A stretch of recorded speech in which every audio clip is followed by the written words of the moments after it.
আসসালামু আলাইকুম, welcome to rose kitchen. আজকে বানাবো বর্ষার স্পেশাল পাকা তাল আর সুজি দিয়ে মিষ্টি পোলাও। মিষ্টি সুগন্ধি আর বানাতেও লাগবে মাত্র 15 মিনিট। যারা তালের বড়া খেয়ে বোরিং হয়ে গেছো তাদের জন্য এই রেসিপিটা। চলো শুরু করি। আমি এখানটায় 1 বাটি তালের কাদ নিয়েছি আর 1 বাটি সুজি। চুলাতে কড়াই বসিয়ে দিলাম, দিয়ে 1 টেবিল চামচ ঘি দিয়ে দিলাম। ঘিটা গরম হয়ে আসলে সুজিটাকে দিয়ে দিলাম, দিয়ে ভালো করে ভেজে নিব। একটু লাল লাল করে ভেজে নিতে হবে।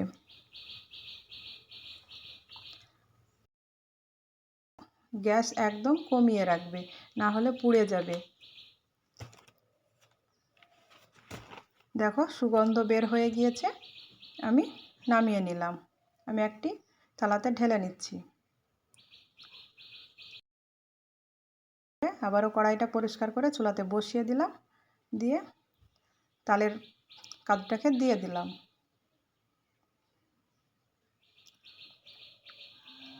বাটিটাকে ধুয়ে একটু পানি দিয়ে দিলাম, দিয়ে ভালো করে মিক্সড করে নিচ্ছি।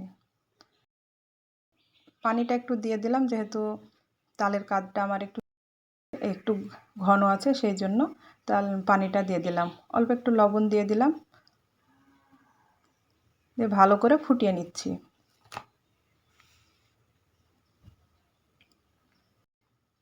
দেখো ফুটানো হয়ে গিয়েছে, সুজিটাকে দিয়ে দিলাম,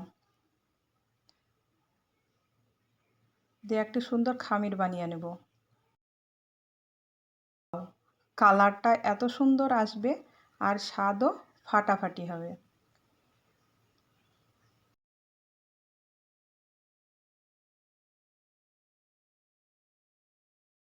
খামিরটা আমার হয়ে গিয়েছে, নামিয়ে নিলাম। দিয়ে সুজির খামিরটাকে ভালো করে আমি মেখে নিব। আমি অফ ক্যামেরায় মেখে নিয়েছি, আর হালকা গরম থাকতে ভালো করে মেখে নিতে হবে। দেখো মেখে নিয়েছি। আমি এখানটায় চিনি সেরা করে নিচ্ছি। তোমরা চাইলে এই পোলাওটা দুধ দিয়েও বানিয়ে নিতে পারো। আমি হাফ বাটি চিনি দিয়ে দিলাম, হাফ বাটিতে কম একটু পানি দিয়ে দিলাম। তোমরা যে পরিমাণে করবে সেই পরিমাণ অনুযায়ী সব কিছু করে নেবে। ফ্লেভারের জন্য একটি এলাচ থেতো করে দিয়ে দিলাম, দিয়ে ভালো করে সেরাটাকে কিছুক্ষণ ফুটিয়ে নিলাম। আমি এখানটায় কিছুটা কাঠবাদাম দিয়ে দিলাম আর কিশমিশ দিয়ে দিলাম। আমার হাতের কাছে যেটা ছিল সেটাই দিয়ে দিলাম। তোমরা চাইলে এখানটায় কাজু বাদামটা অ্যাড করে দিতে পারো।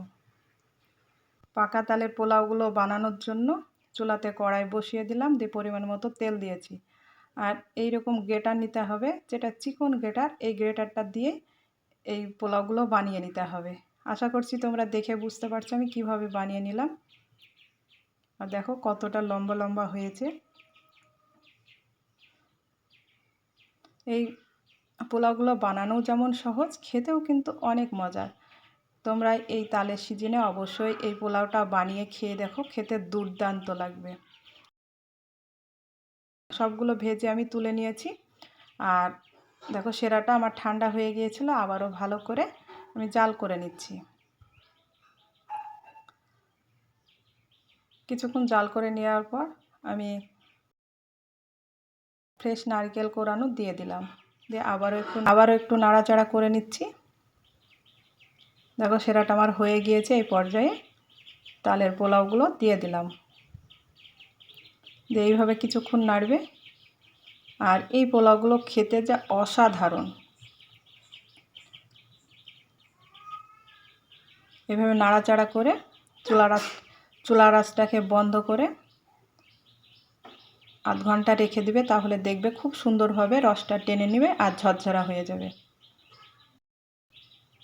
দেখো কতটা ঝরঝরা হয়েছে আর কতটা সুন্দর হয়েছে। অবশ্যই তোমরা বাড়িতে একবার ট্রাই করে দেখো, খেতে কিন্তু অনেক মজার। হঠাৎ বাড়িতে যদি মেহমান আসে আর ঘরে যদি তাল আর সুজি থাকে, অবশ্যই এই রেসিপিটা বানিয়ে দিও, দেখবে মেহমান খুবই পছন্দ করবে। আর ছোট থেকে বড় তো সকলে খুবই পছন্দ করবে। দেখো আমি একটি প্লেটে তুলে নিচ্ছি, আর কতটা সুন্দর হয়েছে। আমার এই রেসিপিটি কেমন হয়েছে অবশ্যই কমেন্টে জানিও। আর রেসিপিটি ভালো লাগলে একটি লাইক করে দিও, বন্ধুদের সঙ্গে শেয়ার করে দিও, আর রোজ কিচেনকে সাবস্ক্রাইব করে দিও। আজ এই পর্যন্ত। আবার কোনো নতুন রেসিপি নিয়ে আসবো। ভালো থেকো, সুস্থ থেকো। আল্লাহ হাফেজ।